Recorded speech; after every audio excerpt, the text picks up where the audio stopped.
deep this one is. So within Birkbeck, we have partners in economics and in science and in law. We span the whole spectrum of disciplines. So we are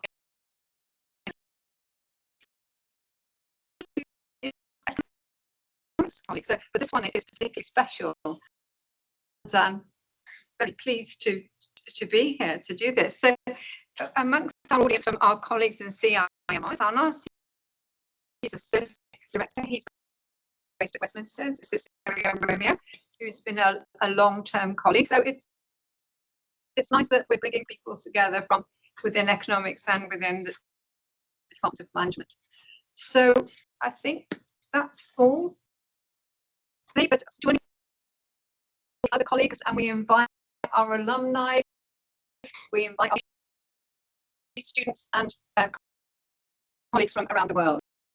So I don't know who the audience is, but Sandeep is online, so he will be taking part in this as well. But I'm now going to hand over to him, and he's going to organise proceedings. So thank you very much, Kamalini.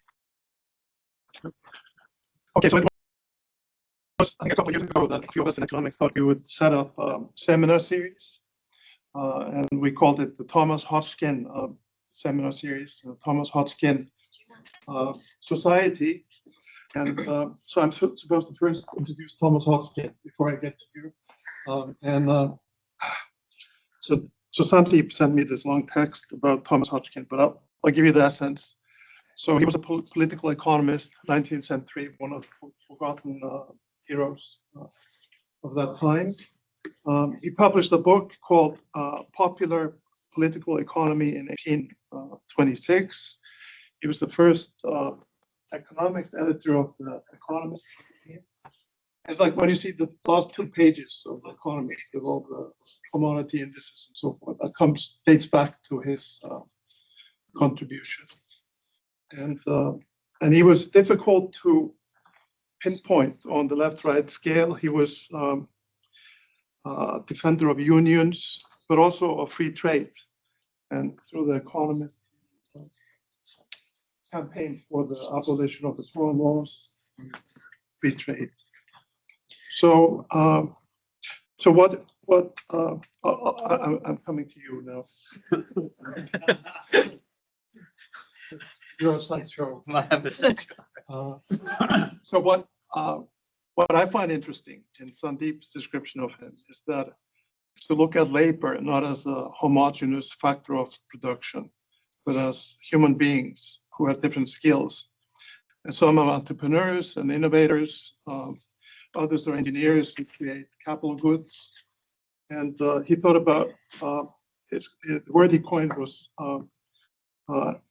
I have it here, intellectual workers or intellectual laborers who come up with ideas. And so the unions should not be fighting the entrepreneurs, they should be fighting monopolists, crony capitalists. So it's fitting that we have the first speaker here today who's written on innovation and entrepreneurship. So the first book that I read by Amar was The Origin and Evolution of New Businesses. That was Oxford 2000. Then we have The Ventures of Economy in 2008, Corporate Judgment 2010, and just published Uncertainty, Judgment, and Enterprise.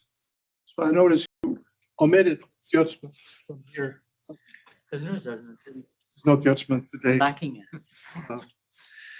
And so he's going to speak for 50 minutes uninterrupted. So that's the rule of the game. No questions for 50 minutes. And then we're going to have the discussant here, Kamalini Ramdas from the LBS for like 15 minutes. Is that 15, 20 minutes? And after that, we have the Q&A. So I just want to share the slides with me online. If Thomas is going to do it. Oh, that's not in there. Yeah. No, thank you. And you could slide sharing.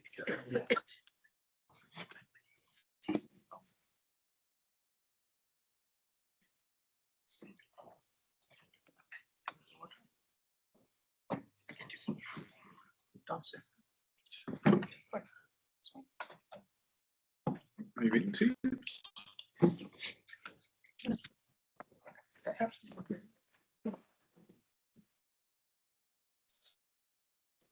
Productivity, the top one. Top one, yeah. I always read like that. It's not. But that's not it, is it? Could be the calendar. Calendar. We have already joined it. Join. At this device. Should be able to do Aha. that. Okay. Success. Various slides. I think it's better. I think it's better screen. I don't know if you. No, you don't want that one. That one. That's We did it. Yes. Excellent. Congratulations. So, Yeah, it's recording. thank you very much for the kind introduction, and thank you for having me. Thank you for showing up. So I actually did my own research on what skills first, and what you didn't mention was he wrote the Mechanics Manifesto. I was going to mention it. And No one is perfect. nobody's and that this institution was originally Mechanics Institute, as I believe. So this has a couple of resonances for me. My father once upon a time wrote an affidavit which described his career, where he said he had once been a mechanic in the Godrej factory. And a mechanic in India merely meant someone who was barely just above a blue-collar worker, taught himself how to operate. And before he was a mechanic, he used to be a coolie in the other station. It's called a hamal. So mechanics are up there. And there used to be, as some of you know, the idea of educating mechanics who had practical knowledge in some broader ideas. And I have been for the last 10 or 15 years sort of going the other way, which is what can one do to take practical knowledge and put it on a sounder and more respectable intellectual footing. I'll come back to it at the end. Just by way of propaganda, these are 500 pages of what I've written along those lines. I'll weave this into my talk as well. What I come to talk about is this book. And this is a heavy book. If you drop it on your foot, you can go ouch. And I was trying to figure out what I could do to lighten it up a bit. So first of all, I decided I will not cite anybody. Even I'll cite 4 or 5 people. They're all dead. So nobody should be offended if he or she is not cited. And to make it a tad lively, I will do what everybody's supposed to do at the start of a talk in any case, which is to tell a joke. So Here's the joke. here's the joke, exactly. I can't, and the joke is a 17th century joke, and this is from Molière's Le Bourgeois Gentilhomme. And as all of you know, Monsieur Jourdain is this up-and-coming bourgeoisie who's tried to elevate his station in life, and so he's hired a philosophy master, and the philosophy master is trying to get him to be more refined, and he says, there's nothing but prose or verse. The philosophy master says, no, sir, everything that is not prose is verse, and everything that is not verse is prose. And Monsieur Jourdain says, by my faith, for more than 40 years, I've been speaking prose without knowing anything about it. And I'm much obliged to you for having taught me that. So I have news for you. Regardless of what philosophy masters might say, or even what behavioral economists might say, most of you have been behaving, and most organizations have been behaving reasonably most of the time. And so I don't have any news to tell you, oh, if only you fix this, you'd be king of the heap or whatever. So that may relieve you, or you might feel cheated. Why did we come here in the first place?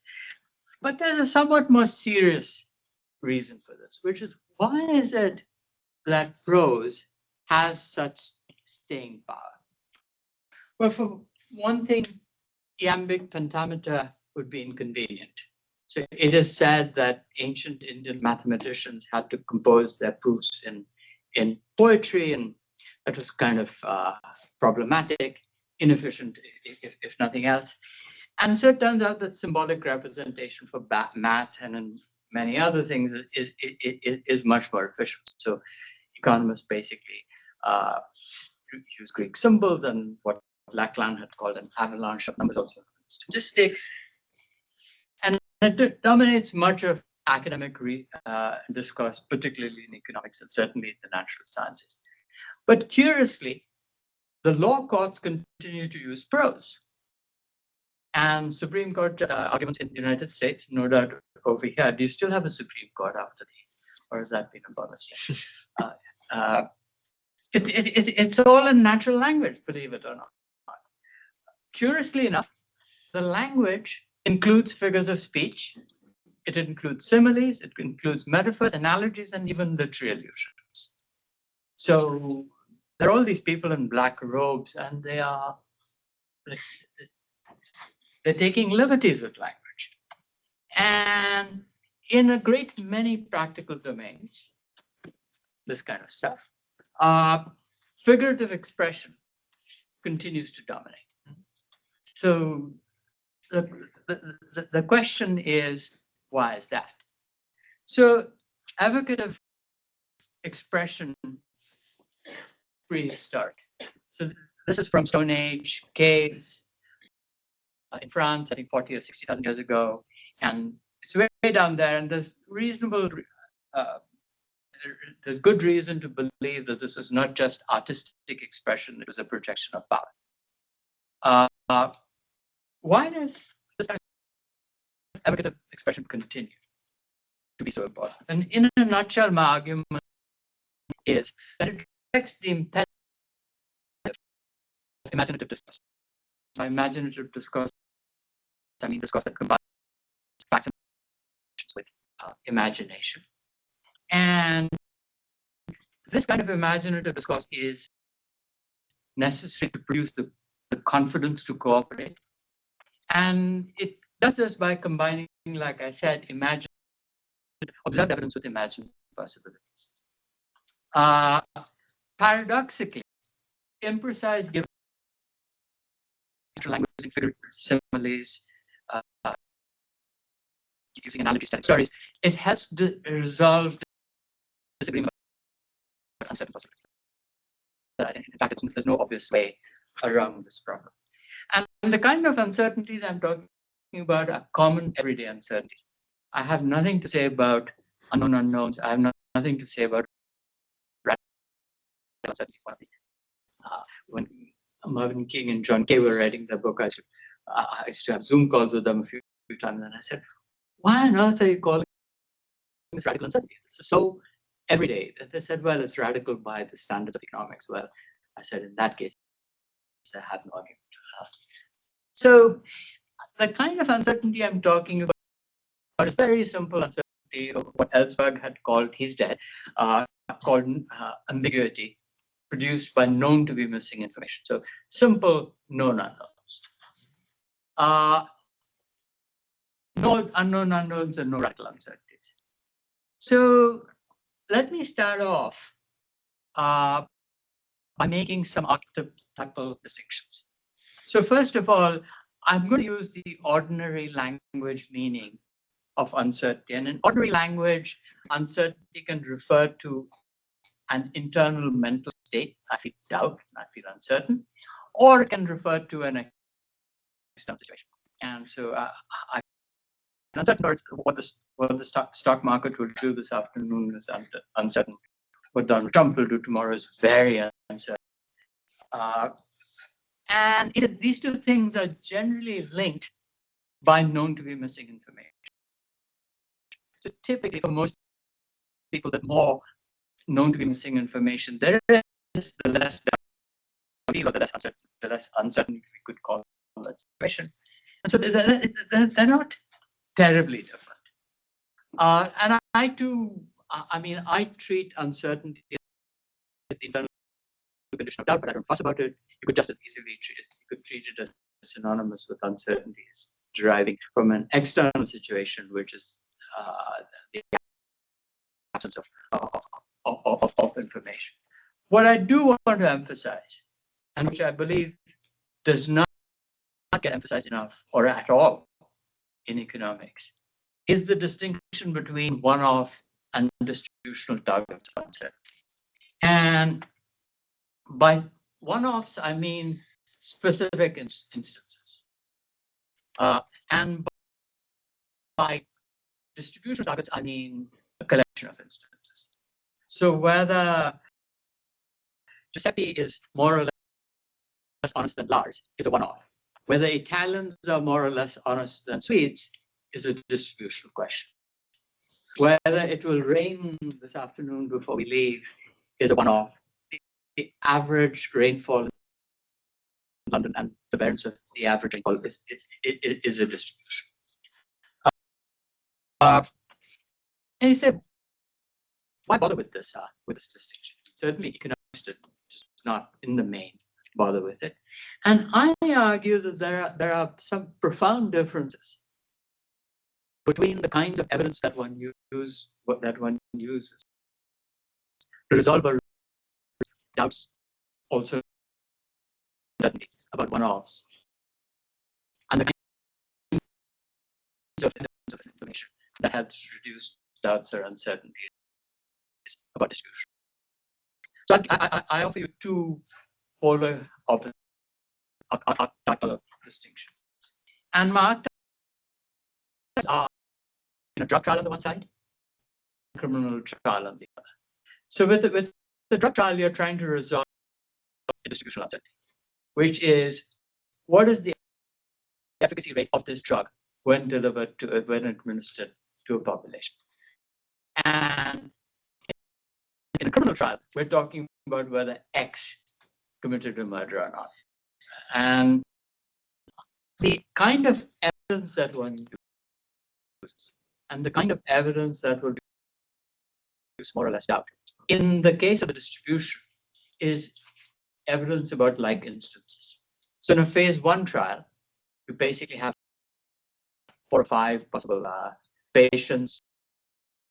Gives you some indication of whether proceeding or not. The pivotal trial is a phase 3 trial where you have it's about a trial you enroll like 7,000 patients, and it's the statistics on that the results of that phase 3 trial that give you confidence that the drug is efficacious and whether the side effects are. Whereas the phase 1 trial sort of leaves a great deal more doubt. In the criminal trial, it's not so much the number of observations about the same kind. So if you find 400 fingerprints of the accused in a room, that's not particularly convincing. Finding 4 or 5 because those 2 could have been there by accident. This person was there. In a criminal trial, what you want is more kinds of different sorts, and we're tied to the specific context. So in the distributional uncertainty, we're interested in statistics which abstract away from the specific situation. In the one-off, we are interested in just to like my guilty secret is I'm a fan of Scandi murder series.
Anyone seen the series? It's Unit 1.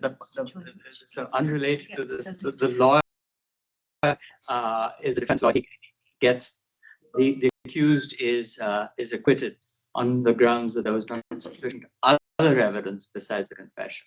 And so this I use this for light entry, but also and the point that we are not looking at one item of evidence, we're looking at a range of items of evidence that creates more or less uncertainty, more or less doubt. So that's on the evidence. I also submit that with one-offs, the kind of reasoning one uses and the kind of reasoning that one finds persuasive is fundamentally different from the kind of reasoning that comes into play when we're talking about distributional uncertainties. Here I will invoke another dead guy. And Jerome Bruner made this contrast between logico-scientific reasoning versus narrative mode reasoning.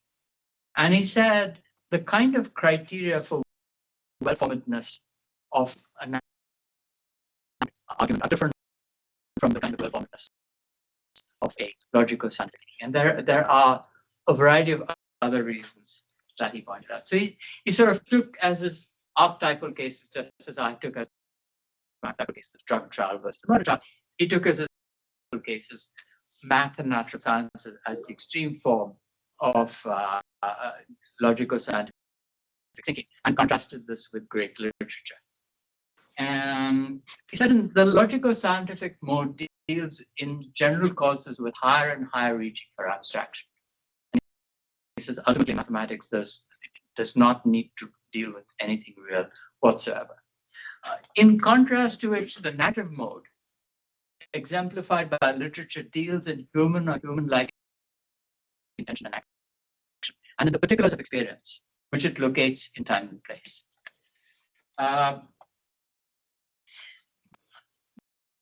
Both good stories and well-formed logical arguments can be used as a means for convincing another. Yet what they convince of is fundamentally different. Logical arguments convince one of their truths. Stories convince one of their lifelikeness. And he says, yes, scientists also use imagination. Scientists also have flights of fancy. So scientists act in words, but their words must eventuate in predicting something that is to be right, however much it may speculate. Stories have no such need for testability. Believability in a story is of a different order than the believability of even the speculative parts. Now he's making a kind of great literature and math and the natural sciences. I'd submit to you that the same distinction also applies to practical fields.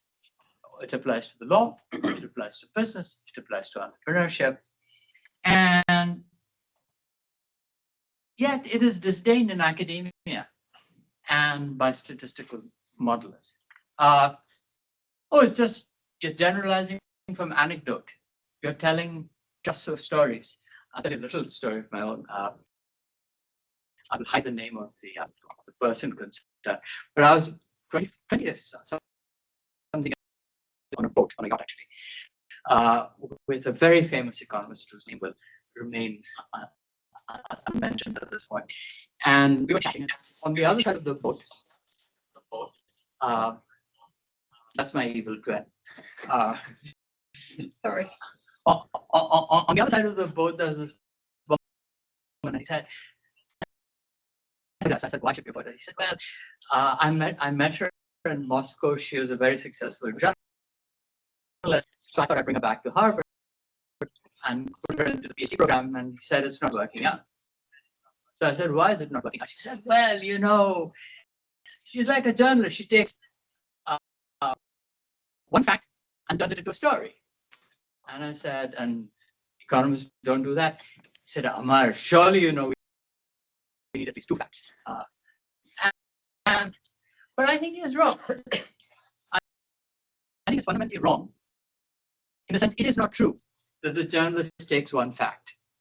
The journalist certainly has one story, has one one of uncertainty which he or she is trying to resolve.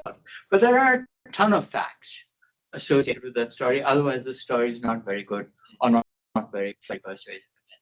But this is not what is done in the natural sciences. And the reality is that statistical methods can only resolve one of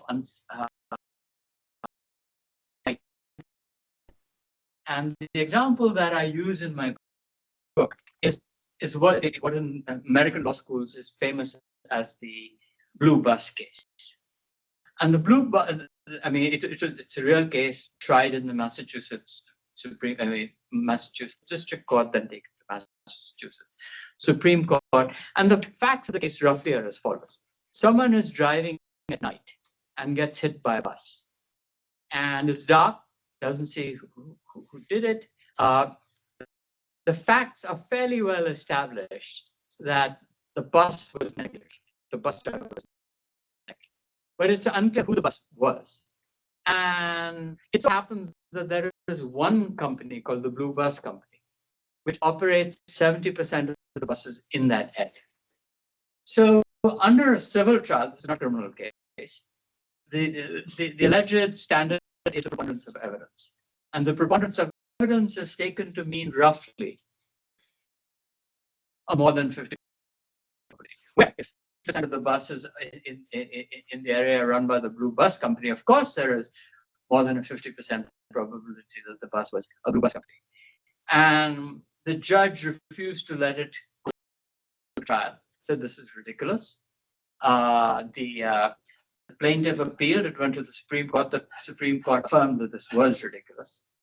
And he said, the Supreme Court said that bald statistics cannot be used in circumstances of this sort. So if you are dealing with one-offs, statistics might help you a little bit, but they should not be the dominant mode for persuasion in many cases. To the role of imaginative discourse.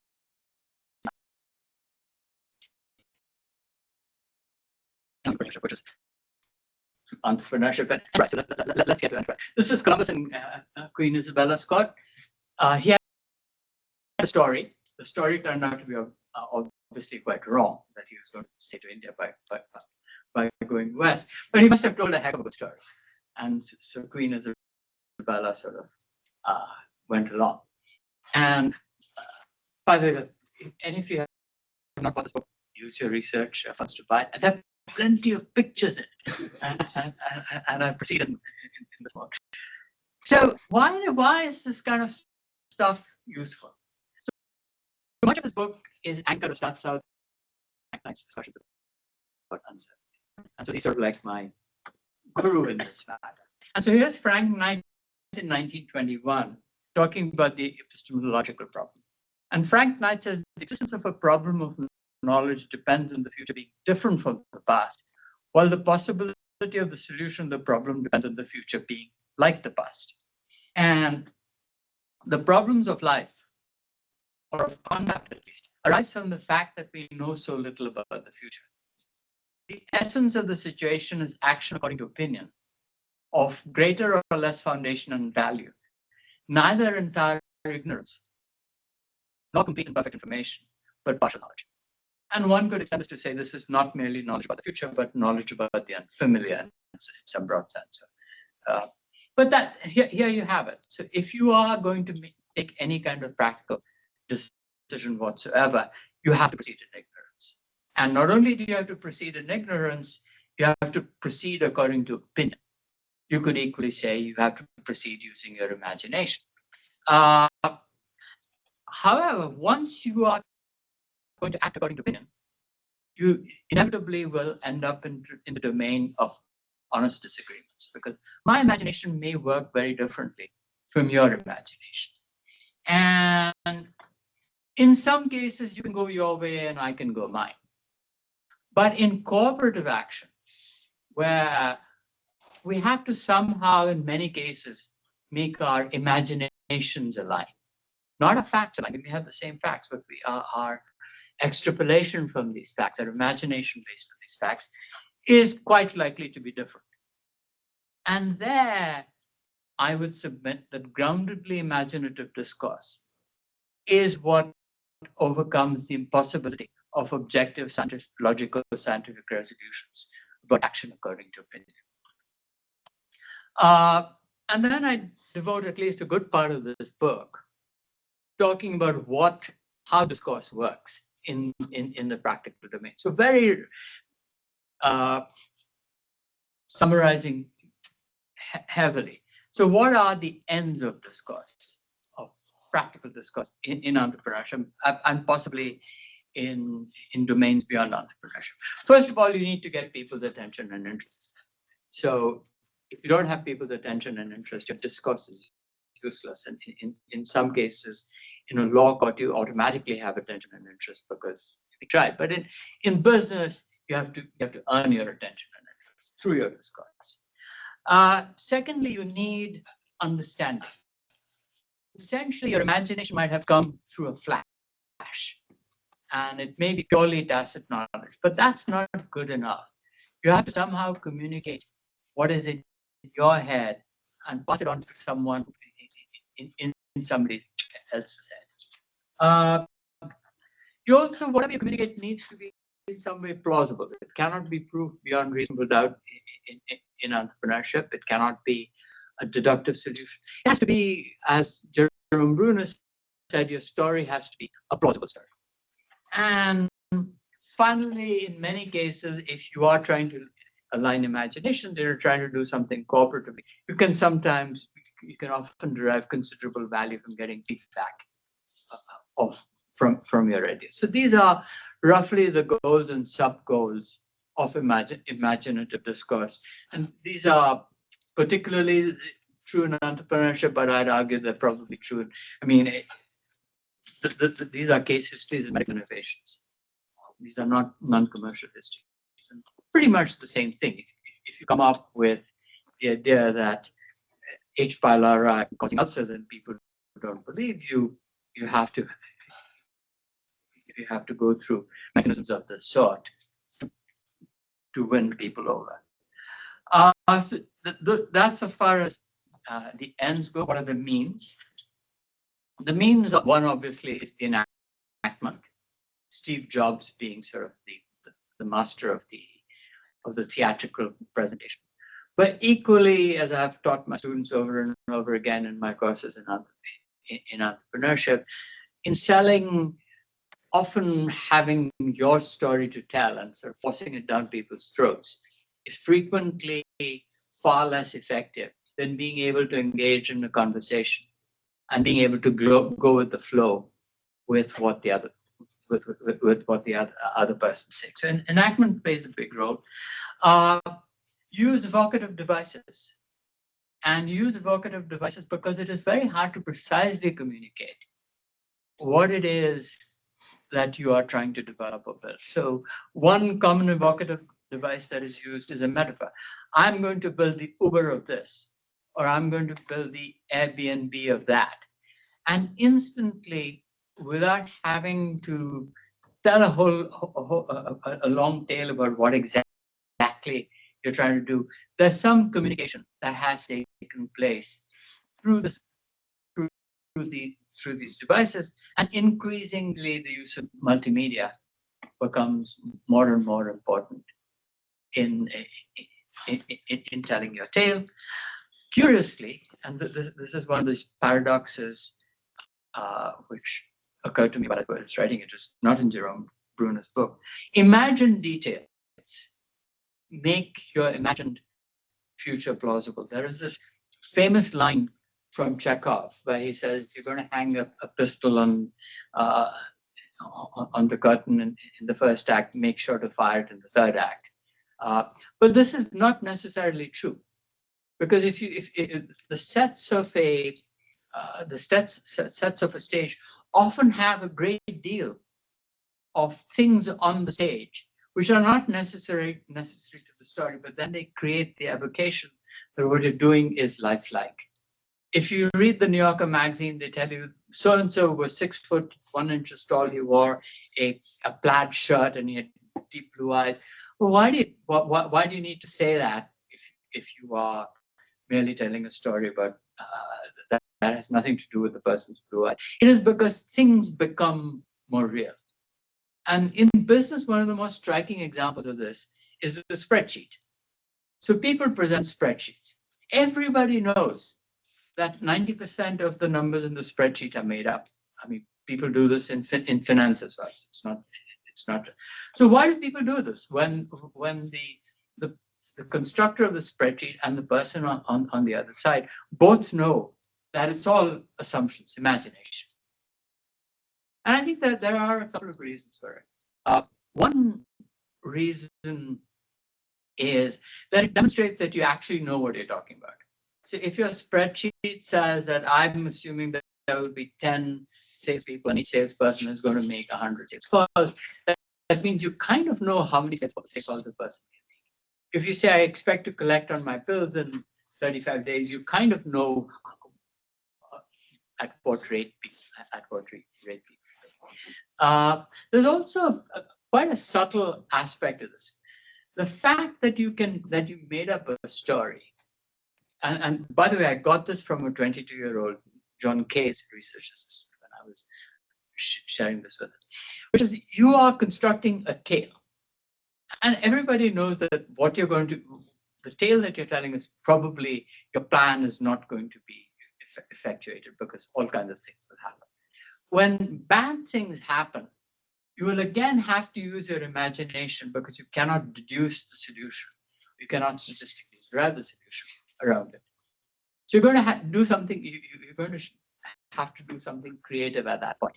And the fact that you created this story, a plausible story up front, means you may very well have the imagination and creativity to solve the problem that will undoubtedly arise when you try to implement your plan. And then finally, people use stories and parables to a far lesser degree than the management literature says they use. So, there's an awful lot of stuff in the Harvard Business Review and various other items of the business press where they say, oh, you have to be a great storyteller if you're going to be an entrepreneur. You don't. I mean, if you take the strict meaning of a story, and we say, well, what is the minimal requirement of a story? That it has to be a reversal of fortune. There has to be an unexpected reversal of fortune. Most of these things do not have any unexpected reversals of fortune. Nonetheless, people use parables and analogies to communicate. So I went. My business school classmate was Clay Christensen. So if you are an economist, you probably have not heard of Clay Christensen. If you're a business school person, you could not have helped hear about Clay Christensen. So Clay was a classmate of mine, and he, for those of you who have not heard of Clay's model is roughly along the following lines. The incumbent dominates the market. The entrant does not have the resources to challenge the incumbent in the core part of the market. So the challenger finds a little peripheral niche to try to get in. In that niche, the challenger's product is not as good as the main product, but it's good enough and it's cheaper. And the incumbent says, this is terrible stuff. We don't want to compromise what we're doing. And so slowly but surely, the incumbent sort of works his or her way up and builds the line in his or her den. This is a very fine story. It's a very engaging story. It just happens to not conform to about half the startups that I've studied. But I think anybody who given, I mean, Clay Christensen said the iPhone is bound to fail because it did not conform to a story. Clay Christensen said in 1999 that Microsoft was doomed because it was too expensive and some lower rate version of it would show up. None of this happened to be true. But why is Clay's story, which people, I mean, so the word disruptive has found its way into the English language to an obnoxious degree. You can barely read anything without the word disruptive. And you can thank Clay for having added this word to our everyday vocabulary. And the reason is, I think, if I were to put on Jerome Bruner's hat, is that it's evoking two mythical tales. It's evoking the tale of David and Goliath, and everybody has heard of the David and Goliath story. So resonates with the David and Goliath story. It also resonates with the Greek tragedy, the hubris of the tragic Greek hero, and it works. So anyone who can help it says, "I have a disruptive technology," but whether you do or not, it kind of works. Is this a con job? Is this a con job aimed at gullible targets?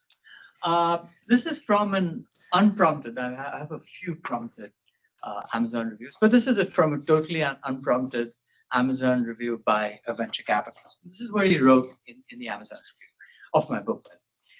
A great talent for an entrepreneur is the ability to imagine a successful outcome and be able to describe that outcome to providers of capital, to prospective employees, and to prospective customers. Each of these audiences must find the story compelling for progress to occur. They will not be lured by false precision.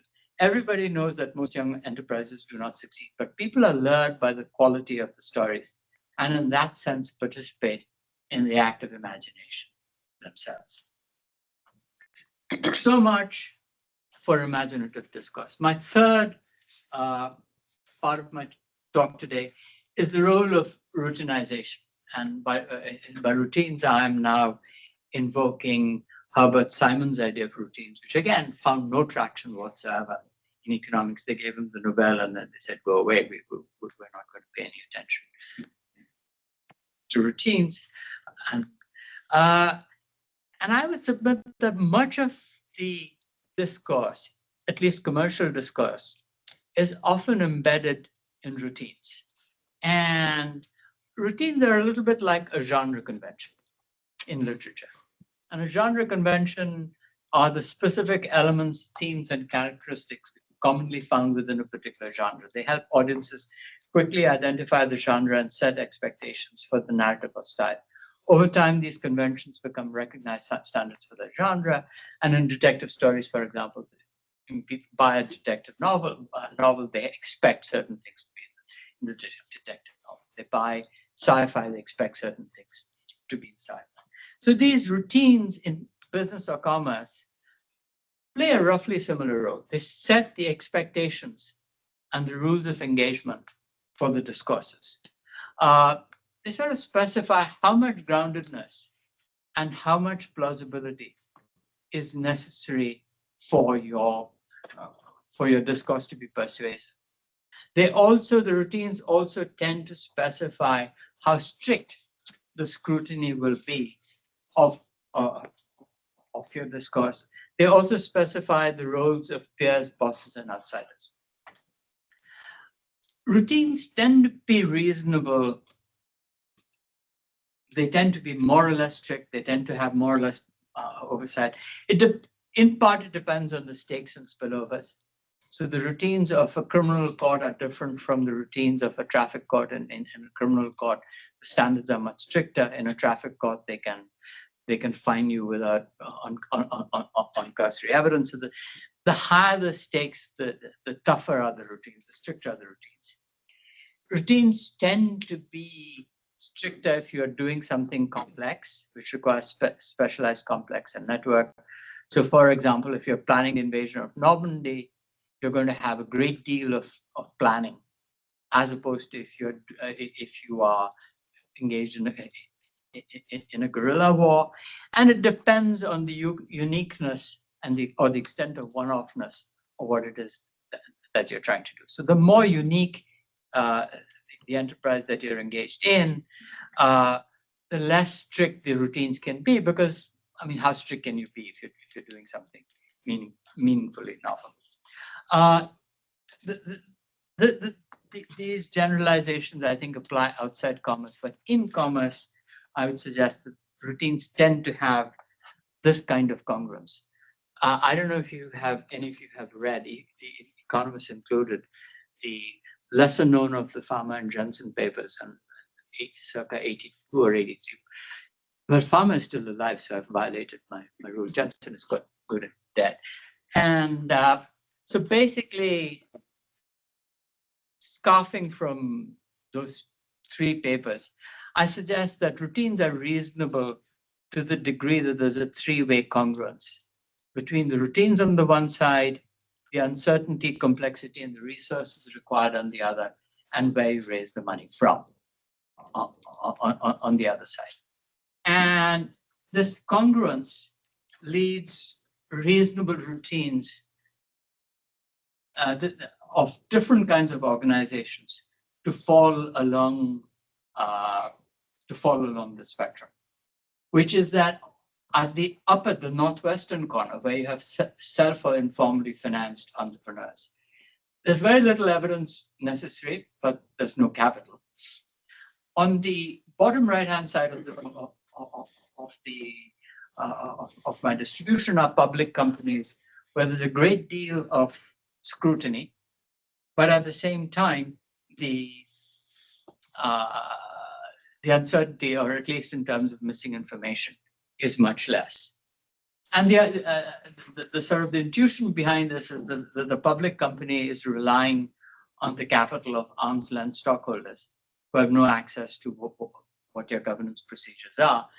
And so in some sense, they are betting on the fact that you have a good management process in place, and that they are trusting the good management process.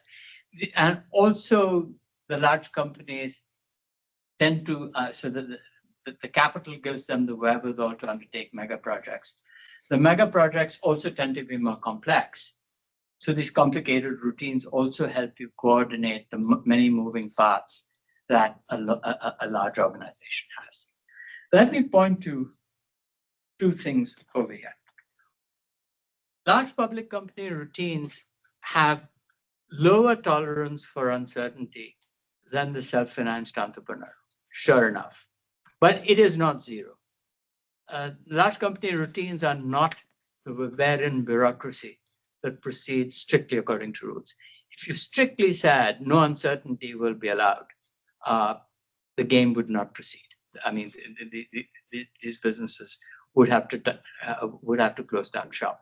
So large companies do make mistakes. They do undertake uncertainty. There is some role for. The second part is that there's a blank space in the upper right-hand corner. And here where we may have an argument about this. I think the idea of a high uncertainty, high capital investment enterprise is bunk. It does not exist, or it almost certainly does not exist. That I'm a great fan of Nate Rosenberg's incremental innovation. I think Schumpeter was full of nonsense when his rhetoric of it is just rubbish. And this is true not just of commerce, this is true of medical innovations as well. Medical innovation, I mean, the only thing I can find in here where there could be something in the upper right-hand corner would have been the CT. Everything else proceeds initially with very little capital.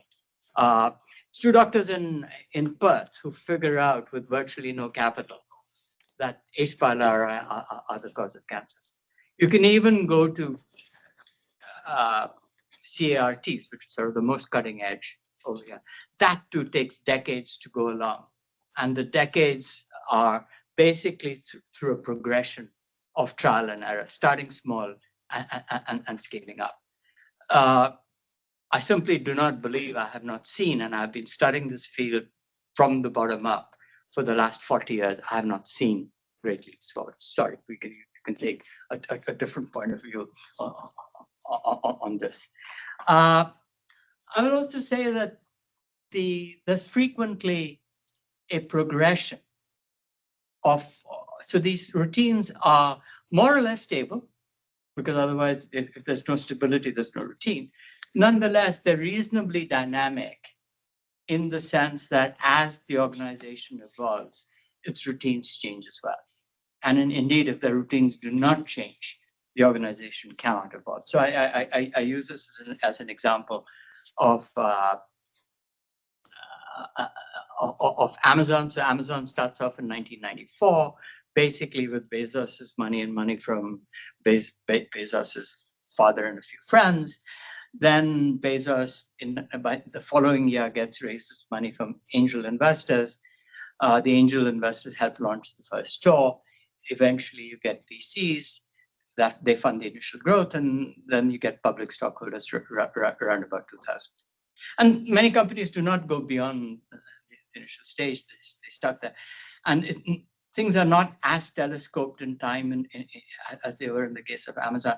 But there's roughly this progression sort of going down this way.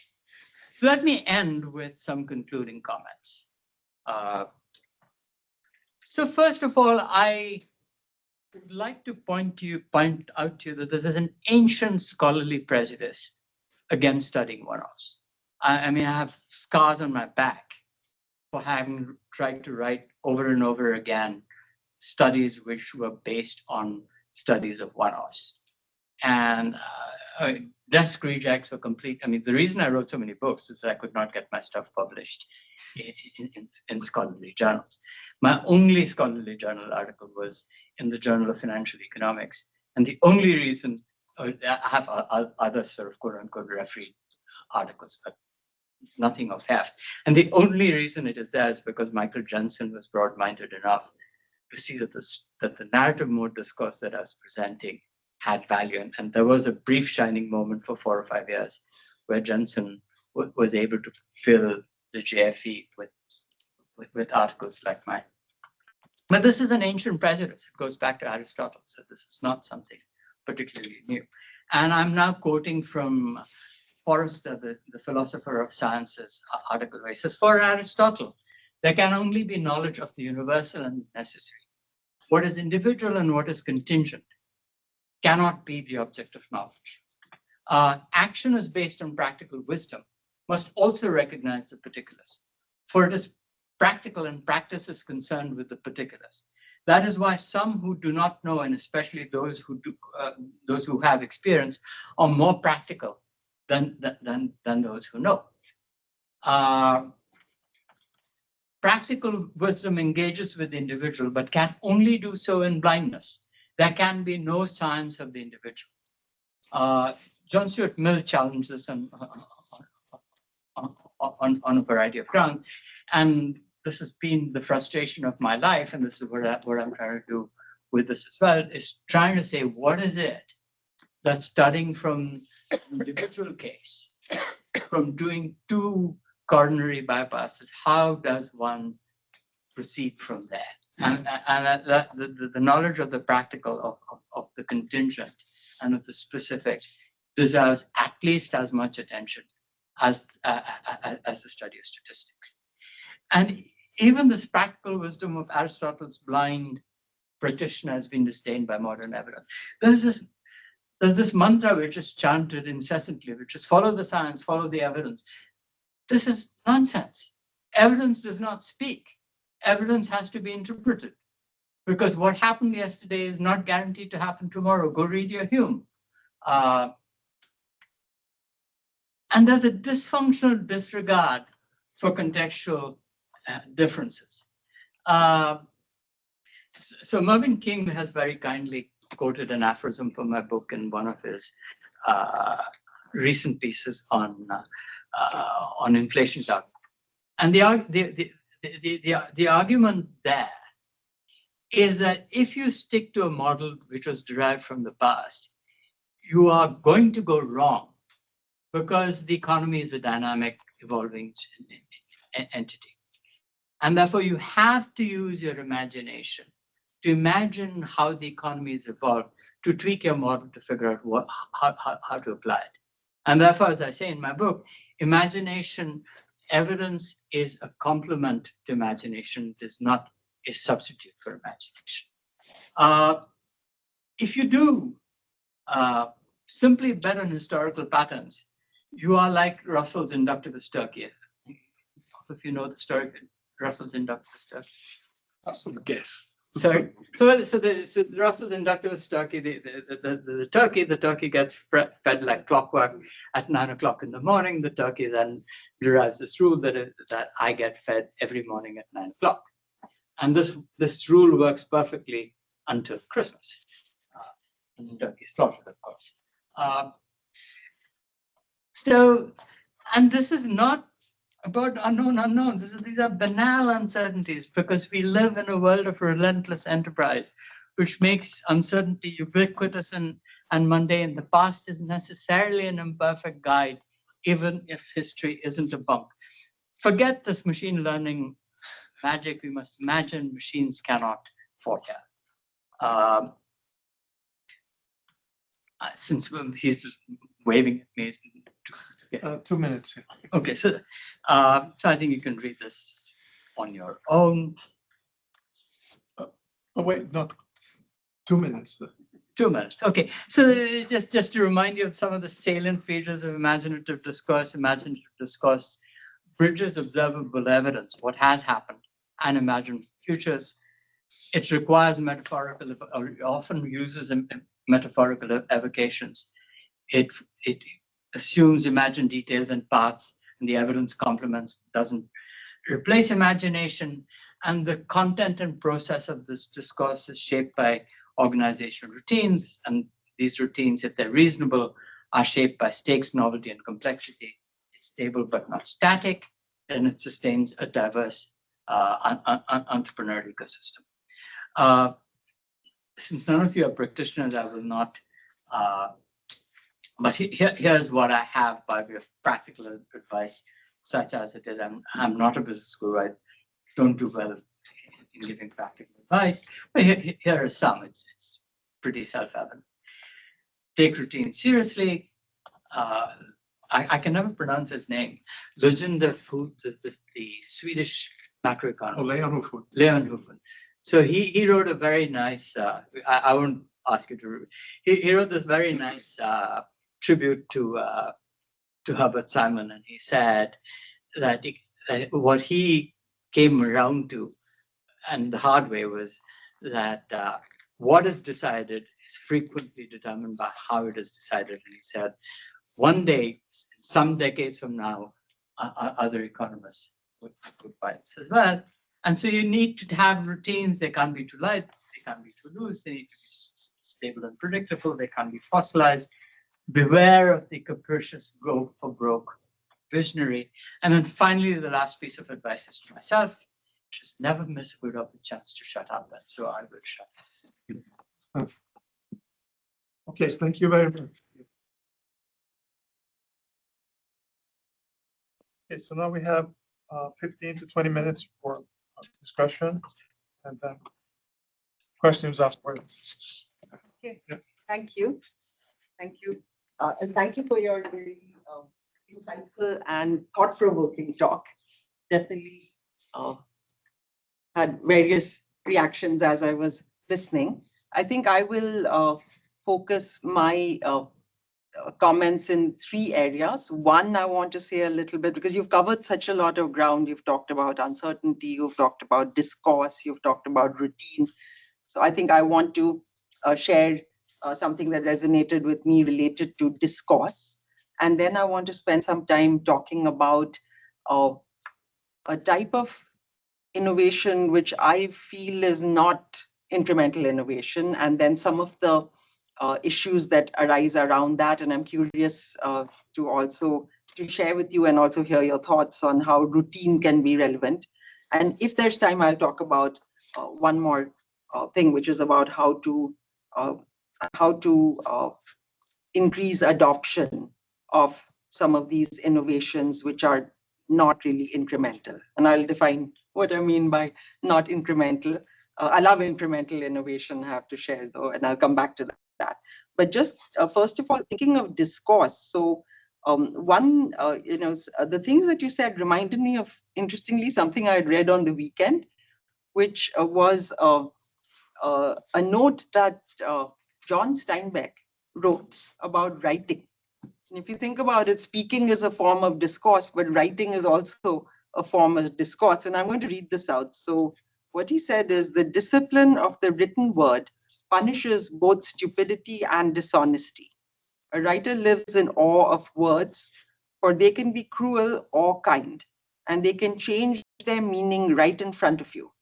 They pick up flavors and odors like butter in a refrigerator. So I think that kind of shows the power of writing and discourse, which you were talking about. And if I may, I want to just share a longer second paragraph that he wrote, where he says, a writer out of loneliness is trying to communicate like a distant star sending signals. He isn't telling or teaching or ordering.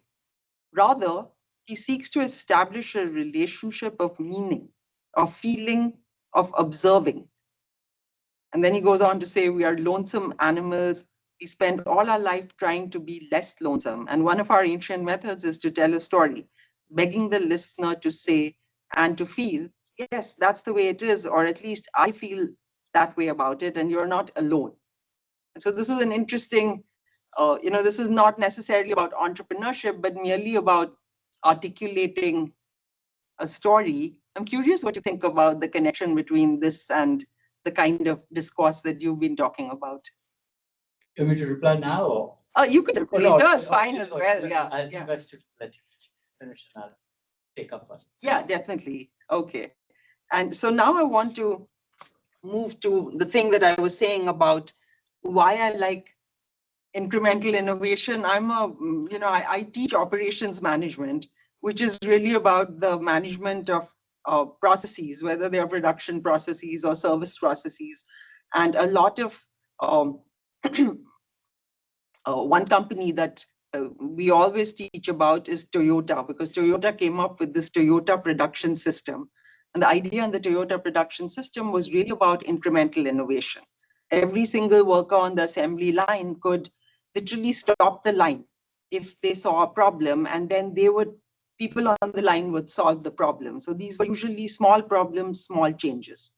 And I'm a big fan of that. But at the same time, I think there are some kinds of innovations which are, even though they are production or delivery related, in that they're not like a new drug or a new kind of medical science, but they are still not incremental. So I'll share one example which I came to see. I didn't come up with it. I saw this happening in the US maybe 17 or 18 years ago, when I used to be a professor at the University of Virginia. And in the medical school, there was a medical doctor, a preventive care cardiologist. So you wouldn't go to her if you were having a heart attack, but if you had some of the risks. And she had come across this idea of a shared medical appointment. Have any of you come across this notion? So the idea is that if you needed to go to a preventive care cardiologist, you wouldn't be going one-on-one. Instead, there would be 5 or 10 other people who have the same issues. So they have also come for cardiac preventive care. So you're meeting your doctor, but with 5 or 10 other patients. And then the doctor doesn't give you a lecture. The doctor will literally go, Amar, what was your issue? Why have you come in? And then diagnose. And then to each of you, what was your issue? Why have you come in? Diagnose. So it's like a one-on-one, but it is not private. It's a sort of a one-on-one where other people can listen in. And so and the interesting thing that I had seen is that in that UVA medical school, this was not a randomized control trial or anything like that, but this doctor decided to do shared appointments in her clinic.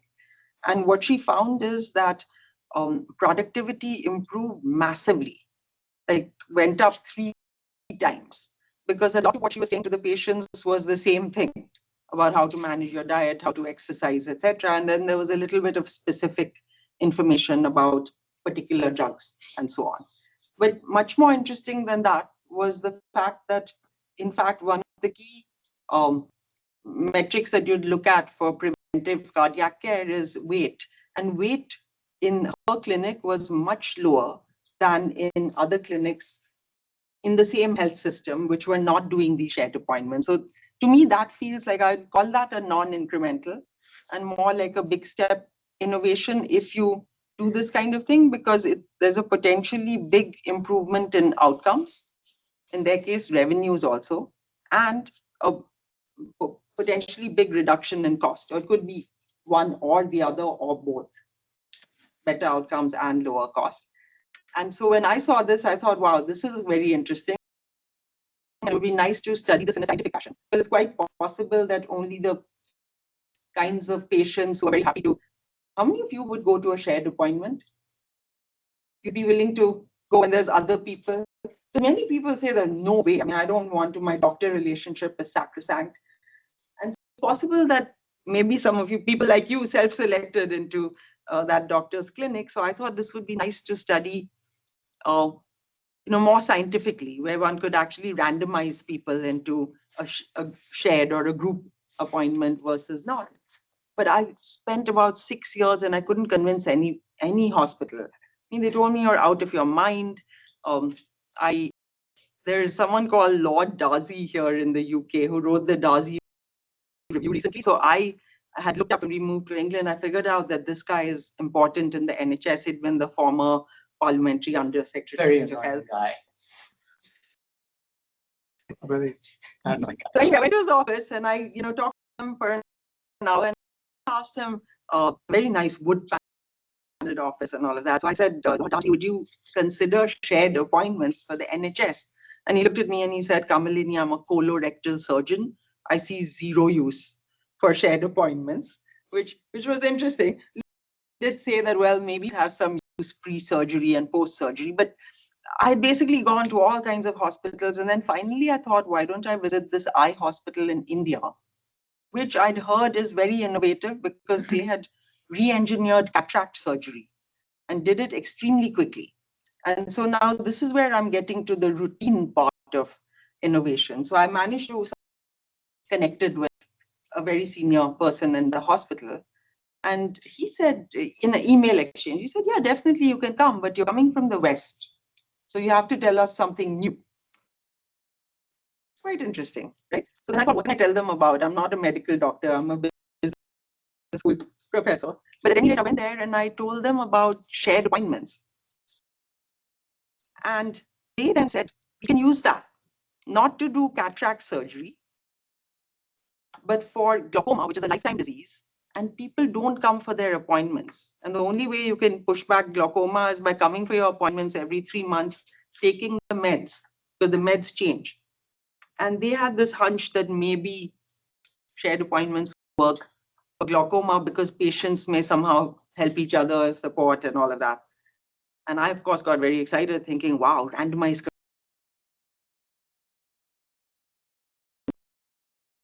The routine was asking any random visitor to share something new. But then the other part is they said, no, we're not going to do any randomized control trial. We are not even going to use any doctor for this.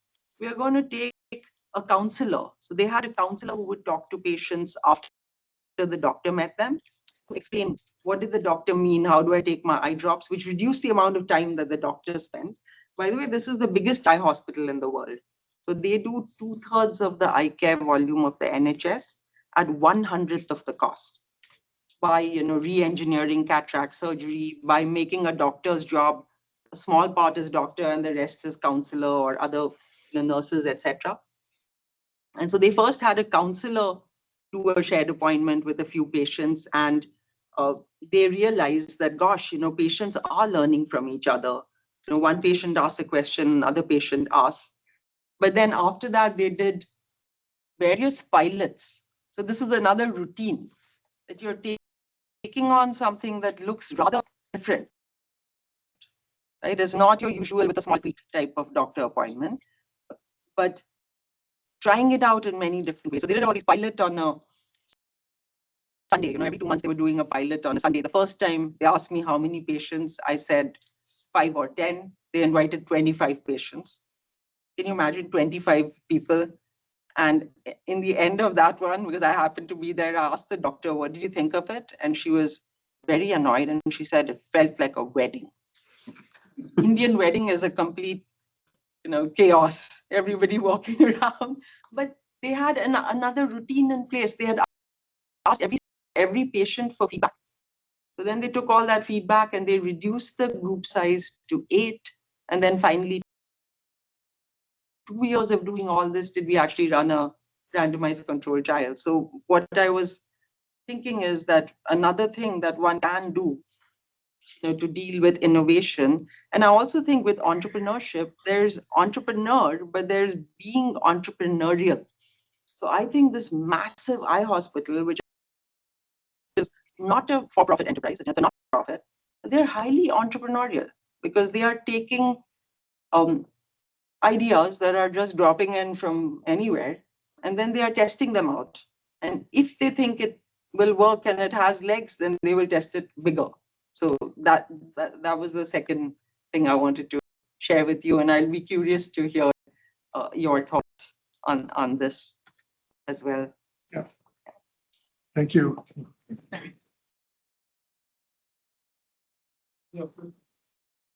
Thank you very much for those comments. You spent some time thinking about this.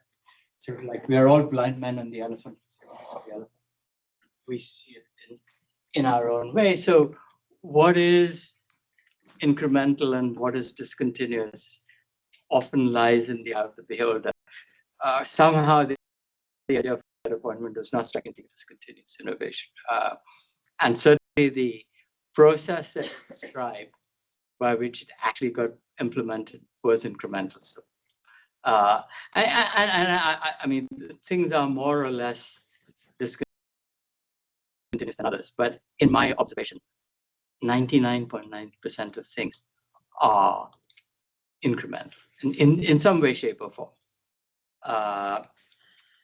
Or they're not, there's a great deal of incrementalism that ends up before something changes, before the needle is moved.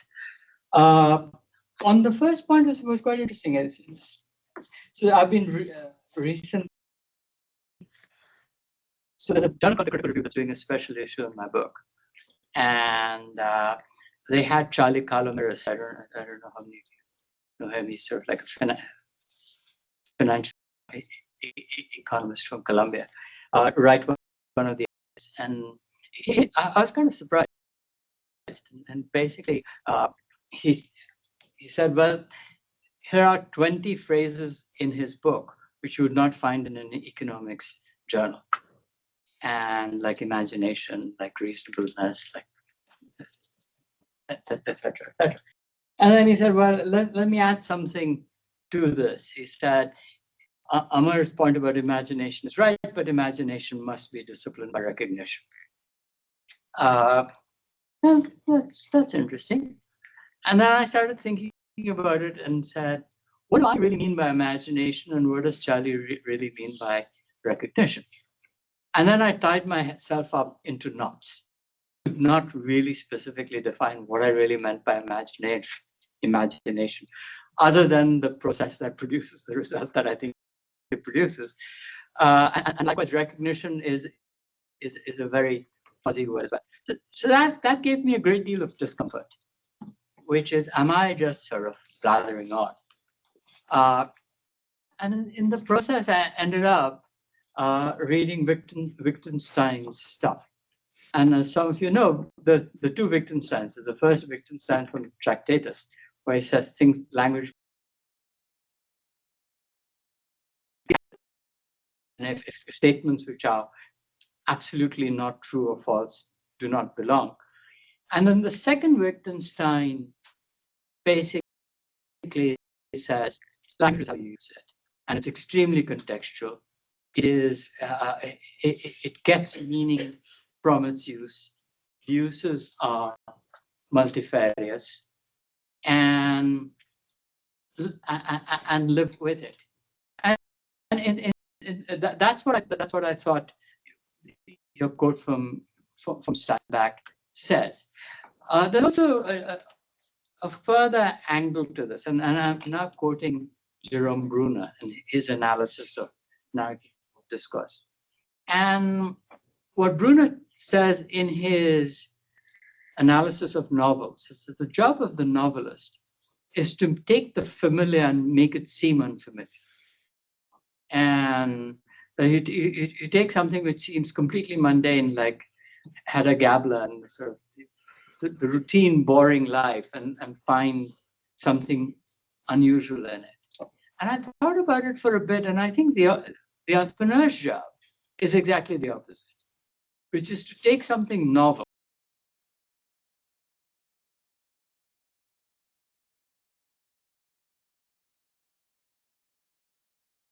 political novel is disturbing, the entrepreneur's discourse is soothing. And so I think the degree to which you can go into finding commonalities across discourse, across applications, is kind of limited. So it has to be, to some degree, contingent.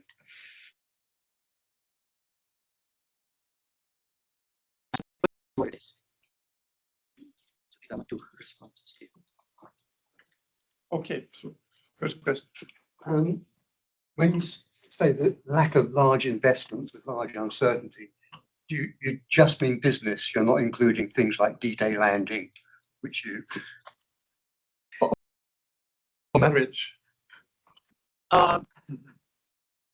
So I mean, at the back of my mind has been a bunch of non-business examples.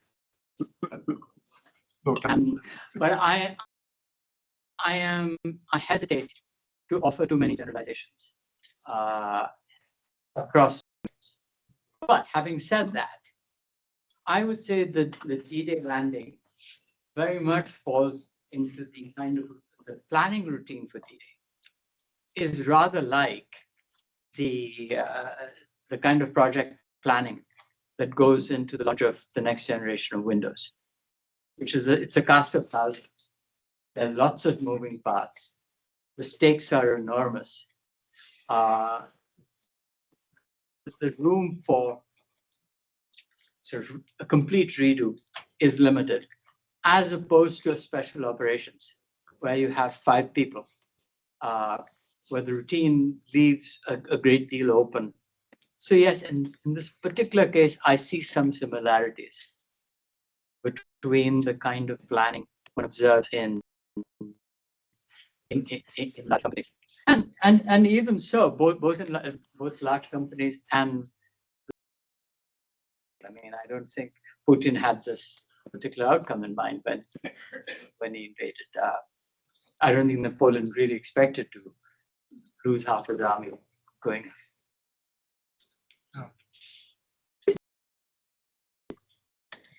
If I could have a second one. Yes, of course. The transition from the first Wittgenstein to the second Wittgenstein, Frank Ramsey played a big role in that. In the first Wittgenstein. But in persuading in the transition to the second Wittgenstein. Okay, you're much more familiar with the second with Wittgenstein than I am, but. But my point was the way that he did it, and also the way he persuaded Keynes, was telling stories. So. Because he also persuaded Keynes as well. So first of all, it is open to serious debate, and I've read a bunch of stuff. Who is responsible? No. I've read substantial debate about whether he actually persuaded Keynes or not. And you're probably familiar with this. Yeah. People like O'Donnell, etc., say he absolutely did not persuade Keynes. Keynes said kind words because Ramsey died prematurely, and he is not about to attack his protege in France. But Keynes never pursued that particular view of probability. I think because he was trying to do something which was impossible. I mean, it was a blind alley. I think his idea of trying to broaden the idea of probability to include non-quantifiable probabilities, which are most, was exactly spot on. I think Ramsey was dead wrong. This is my idiosyncratic. As also King, by the way. But on the persuasion of Wittgenstein, I just find the timeline difficult because Wittgenstein returns to Cambridge in 1929. Ramsey's dead the following year. But they had been in contact during that. Well, the point is that it's the stories, and Keynes, again, his argument is a narrative argument most of the time of telling particular stories. And one of the things I've in this critical review report which I'm writing is economics once accommodated the narrative of discourse. So the Wealth of Nations, the general theory, even Marshall's principles had a great deal of narrative discourse. That's basically been flushed out now. And if you flush it out, you lose a lot. And so I'm not saying that one should get rid of the logical scientific discourse in economics, far from it, but at least some letting that stuff back in would not be such a terrible. People like Akerlof and Schiller are actually arguing for the importance of that. So, in this particular article, I take issue with Schiller's view of narrative economics as well. And Schiller takes a rather negative view of narrative. I mean, his metaphors are interesting. It's disease. It's narrative which basically destabilizes markets. His mode of reasoning is very statistical. It's basically back of words. And the notion of taking narrative in a positive sense and looking for its positive aspects. So Schiller is basically trying to address distributional uncertainties. What happens in the market as a whole? I think narrative plays at least as important a role in micro, in small numbers discourse between a few entrepreneurs and a few investors. And I think Bob's not going to like what I said, but Bob's just going up, so hopefully.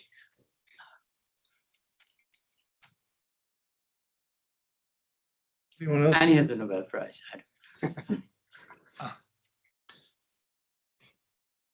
It's the case quite often, isn't it, behind a very formal explanation. Sorry? It's often the case that behind a very formal explanation actually is a narrative which is not explicit in it. I think a lot of economics does have a narrative, but it's not actually explicit. And what is her name? Deirdre McCloskey claims that Yeah. a great deal of rhetoric underneath the surface. Yeah. But it's not. Perhaps there's some value to be more upfront about it. As long as you're aware of it, it's okay. I suppose the counter argument is, not devaluing the concept of narrative, just how incredibly dangerous narrative is. I mean, in a way that science in principle shouldn't be dangerous, but narrative as evidence, they're all narrative. And look how dangerous narrative is in isolation. And science and the scientific approach, is a counterweight. Sure, I quite agree. Scientific approach that you can help along by narrative. You can tell a story, and actually economists do that all the time. Lemons, Lucas tree models, island economies. We tell lots and lots of stories that help us along. But we back them up with something that we ideally think has some sort of structure to it, and then we try and see if there's some data against it. I think your point about the medical trials is interesting because, I think I interpret what you said as being that the double-blind trial is all very well, but you have to spend quite a long time working towards it, because otherwise you're doing a double-blind trial on a really stupid idea or a very crudely set up idea, and so you try stuff out. And of course, they're the one-off thing. And of course, many things in practical life are one-off experiences. I just changed the way I do my midterm test after 10 years, and I think I was probably doing it wrong for 10 years, but I don't know because I can't run a double-blind test.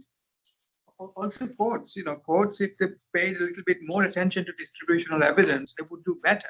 Yeah. The Lucy Letby case, where she is jailed possibly wrongly because they paid very attention to distributional evidence. But fundamentally, that case was because they paid any attention to distributional evidence. No, because it's narrative. It's emotional narrative driven, and it's just you have gone completely wrong. But the reason for her conviction in the first place was that the argument was that this was probabilistically impossible.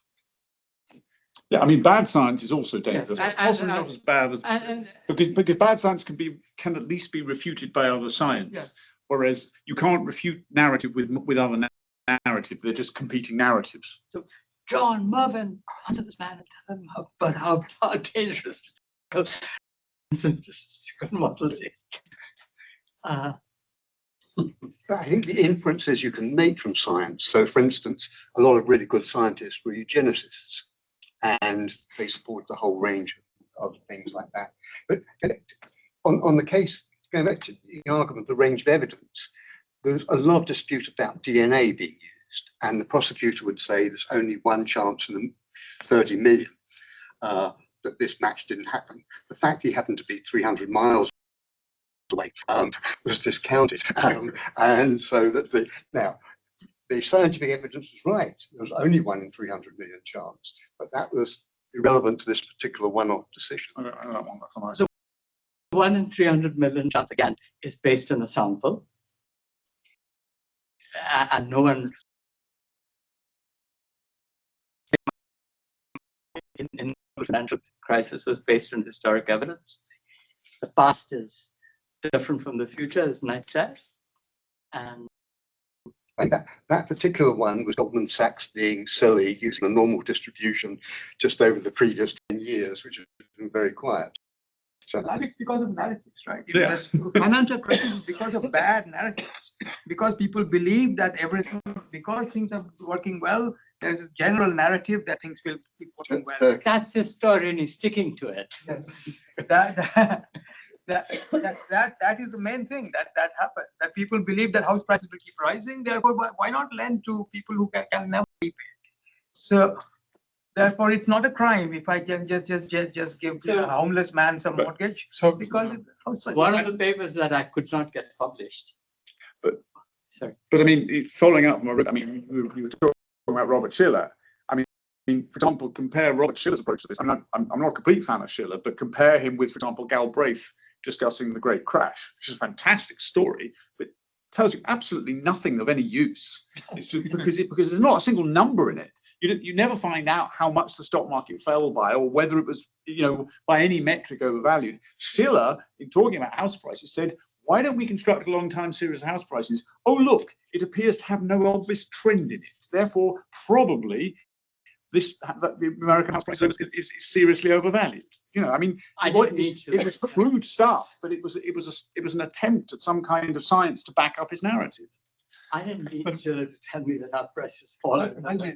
But wait, the older John Hicks, when he mellowed as you got older, he often seemed to be saying, if it's a good, convincing theory, you should be wary of any evidence to disprove it. Never let a good theory be spoiled by bad evidence. And he actually seemed to have some idea that the narrative was actually of itself a problem. Maybe that's dangerous. It's not so much the evidence, it's what you do with the evidence and joint hypothesis problem. So this is not being recorded. I'll tell you about Schiller's talk about house prices and my personal, but maybe over tea. I'll tell you. So in Stiglitz's latest book, The Road to Freedom,